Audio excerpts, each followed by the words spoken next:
girl with PCOS. What's up, guys? It's your girl Kasha Royo, aka that girl with PCOS. So I wanted to make a quick little video about PCOS because I know, sorry if you see my little doggy, he needs all the attention. I know that I haven't really touched up on PCOS lately. I'm the PCOS advocate, and I have kind of been really quiet and, not really talking much about anything, to be completely honest, because I have just been trying to find my niche, see what I like, what I don't like, what I want to do, Why are y'all so needy today? So basically, I was like, let me make a video and basically touch up. If I say basically one more time, I'm gonna smack myself. Just touching up on my PCOS, my symptoms, my way of handling things, what I'm doing, and what I'll be doing next. So if you follow me on social media, thank you guys so much. If you're new to my channel, make sure that you subscribe, like, comment, share, all that good stuff. And feel free to ask questions. If you're in my DM and I haven't reached back out to you, you're not the only one. I've been very busy, but I'm definitely gonna try to get in touch. I do want to make a disclaimer and say sorry that my hair is a little frizzy. I just came back from Puerto Rico. I was supposed to take my hair down last night, but your girl was literally falling asleep on the way home. So as soon as I got home, I just jumped in that bed, woke up 2.5 hours later. My boyfriend done made me a bath with flowers, wine, pineapples, bath bombs. Like, listen, I gotta keep her. Polycystic ovarian syndrome is also known as PCOS. That's the acronym. It's basically a hormonal imbalance chronic illness. There's so many symptoms. There's tons of symptoms. Some people have some people don't. Some people have all of them. Some people have some of them. There's just a lot. For me, I have weight gain, insomnia, really bad mood swings, cystic acne, HIRSUTISM. There's a lot more, I'm pretty sure. I'm just not gonna sit here and name every single one, but those are the main ones that I am aware of, that I fight daily, that are so annoying.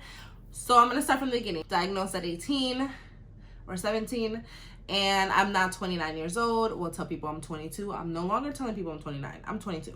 So now I am at this point in my life where it's been 10 plus years. I just recently started to really do research and dig deep into PCOS at the age of 26, mainly because I wasn't sleeping. My cystic acne was insane. Insomnia was through the roof. There was literally so much going on at this time. I was like having one of those like crisis. Like my life is going good, but it's not going good at the same time. It's like a clusterfuck of things, but here I am. The insomnia was basically the really big problem for me.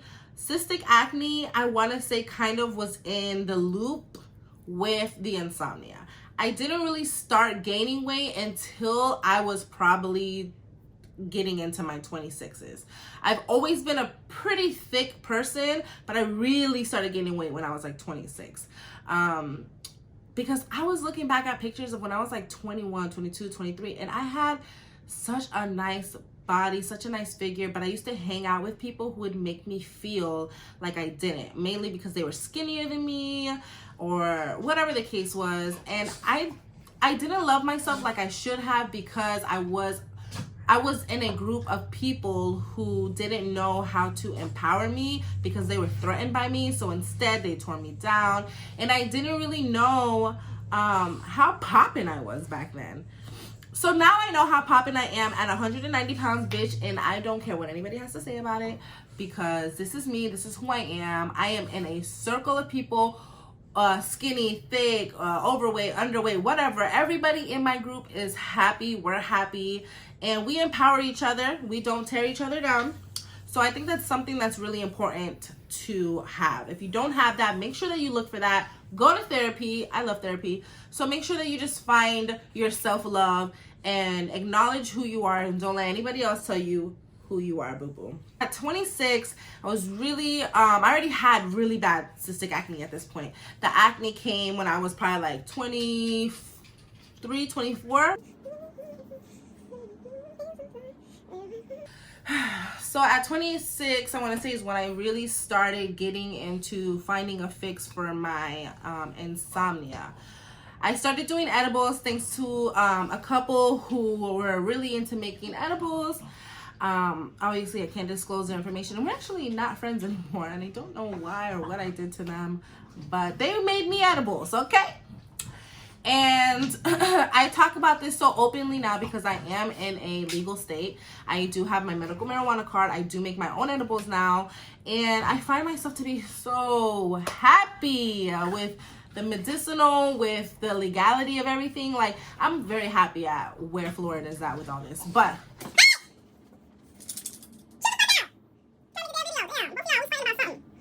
I started eating these edibles. As many of you know the story, you can go back and watch it. I started eating these edibles, my face cleared up. I was sleeping better at night, which is why my face started clearing up. Everything started going back into how it needed to be, but I was still like fluctuating with my weight. My weight has been the same for the longest. I don't think I'm 190. I said I'm 190. So before I went to Puerto Rico, I was 190, but I checked myself like 4 days ago and I'm actually 179. I went hiking and did all kind of stuff in Puerto Rico. But my weight never really passes 175. Like, that's like the stopping point. It's like hard for me to lose weight. It's overbearing. It's annoying. I hate it so much. I go to the gym. I haven't been to the gym actually, I'm lying. But I'm getting back into the gym. I'm getting into this ketosis stuff. I'm going to start keto diet soon. I'm going to be going to the gym more often. I'm going to care about myself more often. And mainly because I'm getting my body done. And you're probably like, well, you just said that you love yourself. You just said that you're happy with who you are. You said that nobody can tell you nothing about yourself. But you're getting your body done. So, I have always wanted no waist and a nice voluptuous booty. My sister and my mom have no waist, huge booties, regular size boobies. My sister actually got really big boobs. But they don't care for their body. They hate their body. And I'm like, what? And then me, I have like no butt, huge boobs, I have a waist, like, your girl thick, but it's not the body that I want. Yes, I can go to the gym and I can work out for it, but I can also save my hard-earned money and just go get my body done. So that's for another story. I'm not here for you guys to pick out my choices. This is what I want to do. I have researched for years about this. I have researched my doctor. I know what I'm doing, and I'm happy with the choices that I'm making. I'm happy with my body now. Like, you can't tell me nothing about my body. However, I still want to look like how I want to look, snatched. So, I'm rambling. Where I'm at right now with my PCOS, I'm still infertile, which is okay because I'm not trying to have children. My boyfriend does keep talking about kids though, so we're probably gonna have to start looking for fertility doctors after I get my trip to Israel, because I want to get baptized in the Jordan River. Until then, I do not want to have children. It's not in my plan. Never wanted to be a mom. So that's just where I'm at with things. However, I am with someone that I love dearly, and he's a great man, great father, so why not? I know that I have a great support system, not only with him, but both of our families. So I'm okay with the thought of having a child. However, there are things that I want to accomplish and do before I have a child or bring a child into this world. I was raised how I was raised, so therefore I'm not going to do certain things or live a certain lifestyle until I'm completely ready to have a child. So I want to do what I want to do it on my time, so that when I bring someone into this world, I'm not selfish. I'm not. I'm selfless. I love them. I care for them. They're spoiled in my own terms, all that good stuff. So no, I'm not fertile. I'm not doing anything to become fertile. I'm not going through any treatments. I can't help anybody when it comes to that. I've heard great things about yoni steaming. I've heard things about going to fertility doctors, like in Florida, in Celebration. There's Center for Reproductive Medicine where they help you with fertility issues. I can't remember the doctor's name, but she's an Indian woman, I want to say. Amazing. Loved her when I went to go visit her. I was just asking questions, doing some tests, but I did not want to have children, especially not with the person I was with at that time. So there's that. I'm not doing anything with fertility. I'm not doing anything with having children. I can't really answer questions when it comes to that because I am not knowledgeable. I'm not doing any research for that because I am not at that point in my life. Insomnia is a big reason why a lot of things happen in our system.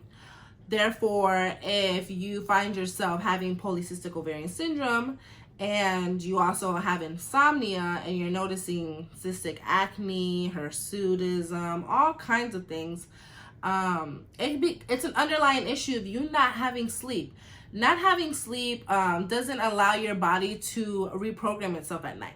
So, eventually you got to turn the computer off. You got to let it restart. You got to let it reboot. You got to let it update its software and do all those things that it needs to do. It's no different from your body. Your body needs you to get a good night's sleep so that it can reboot, restart, download softwares, talk to each other, talk to the other side of the office. It's basically working the systems, doing everything it needs to do so that when you wake up, your body is working in a unified, basic, whatever I'm trying to say. You know what I'm trying to say. There's actually a movie, a kid's movie, where it's like all about feelings and all that. Y'all know what I'm talking about. So there's that aspect of why you need sleep, why it's so important to have sleep, why insomnia plays a huge part of a lot of underlying issues that women with PCOS suffer. So once I kind of cured my insomnia, because now I sleep like a baby, but there is nights where I don't sleep fully through the night. So I still have to either smoke or eat an edible, do something so I can get a full night's sleep.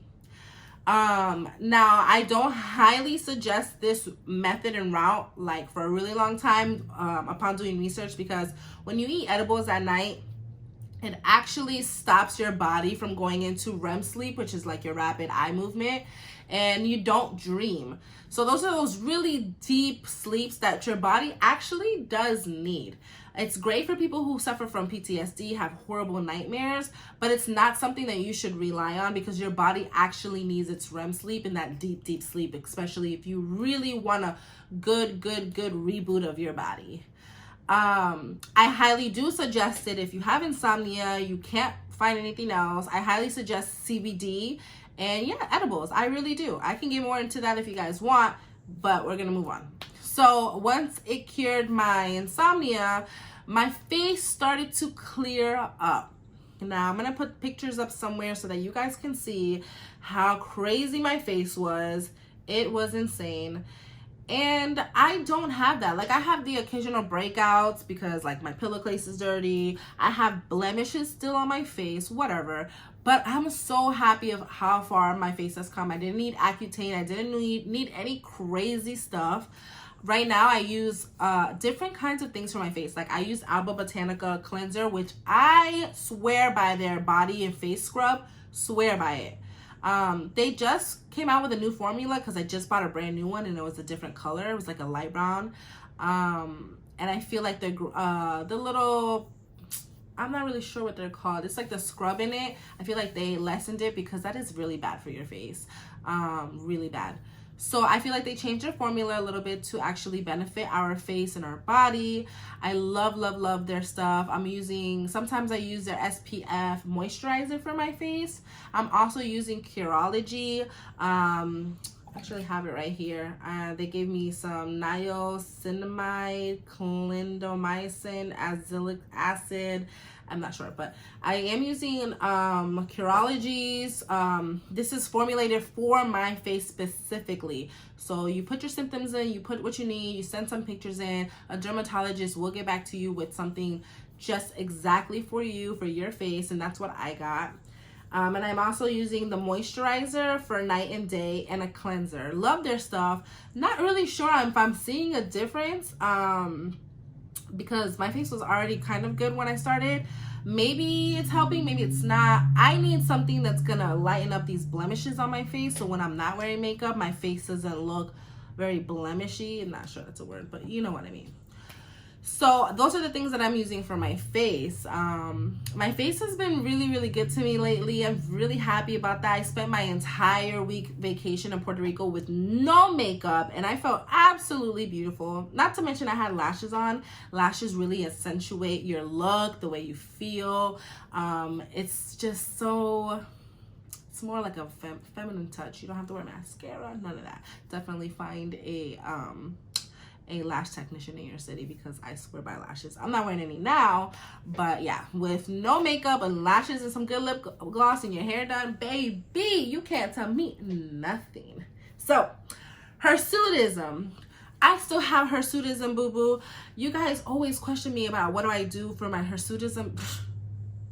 I don't do anything very healthy, I want to say. I did try Ideal Image, would not recommend anybody to spend their hard-earned money in that garbage, because, honey, you go get laser hair removal and it comes right the hell back. Maybe not right away, maybe in a year. Mine came back like in a year and a half, 2 years later, maybe a little longer, but still, I still was growing little stubbles and I still had to shave.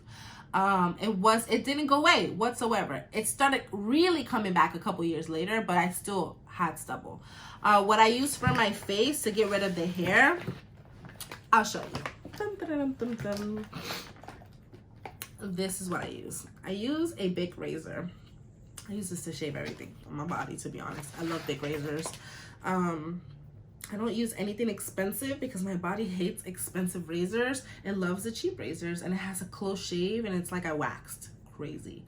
That's just my body, my genetics. But I shave my face, I shave my sideburns, and I shave under here because I get hair there, and then I shave my chin. I have hirsutism, I have hair here, I have hair here, I have hair on my face. I shave every single day. Sometimes I don't have to shave the side until like 2 days later, same with my sideburns, but I have to shave my chin every freaking day, because if I don't, the hair grows back and I look like a man. It literally grows back thick. It's disgusting. You can see it. It's visible. And I am not trying to be walking around with no hair on my chin. I'm not that kind of girl to be. Listen, I see girls who do that. They just let the hair grow. Hey, more power to you. Your self-love is through the roof. Amazing. But baby, I'm not doing it. I'm trying to be a bad bitch, okay? I'm not trying to be that bad. So, yeah. So annoying. So that's what I do for my hirsutism. I've tried the laser hair remover, doesn't work. I just shave. I shave. I'm happy with shaving. It doesn't bother me whatsoever. I don't feel like it's leaving it any darker. I feel like it is literally the same every single time. I've even tried to tweeze it. That shit hurts like hell. Not doing that. I've even waxed it. You have to let it grow for a couple of days, even a week, if you want to get a really good waxing out of it. And like I said, I'm not letting it grow that far for me to do that. There is something else called electricity. I don't even know what it's called, but basically it literally gets in your skin and burns the hair follicles out. Hair doesn't grow back. Sure, I want to give that a try. I need to do more YouTube research on it and get some more feedback before I put my money into that, like I did that other garbage. So once I do some research and if I find out that it's good enough, I will definitely invest my money and I will vlog and let you guys know about it. Weight gain. I feel like it's really important to see maybe like a health person, like a dietitian. I don't have the money for that. So I'm not going to see a dietitian. I'm just going to go with the flow and do what I think is going to work for me. I am not a very sensitive or sensitive person. Like, I'm going to do ketosis. I'm going to do keto. I did it for like 3 days, had a headache and stopped because I'm lazy. But I'm going to give it my all and see if that works. If I faint, hell, I hope I don't die.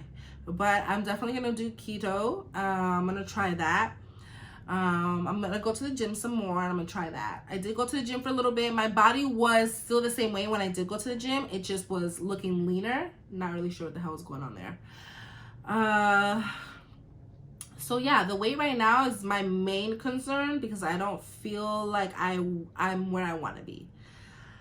I don't know what else to talk about. I know a lot of people do message me about hair falling out, hair thinning. Baby, castor oil. You see this right here? Black castor oil. And make sure that you look for the right one with the right ingredients. This is from Jamaican Mango Lime. Love their stuff, swear by their stuff. I implement this into my weekly to monthly deep conditions. I make my own deep conditioner. I don't buy deep conditioners. I'm lying. I do because I have one right here from Twisted Sisters. Didn't really like that too much. And then I bought one from Mile. Is this it right here? No, this is the Main Choice. I love them.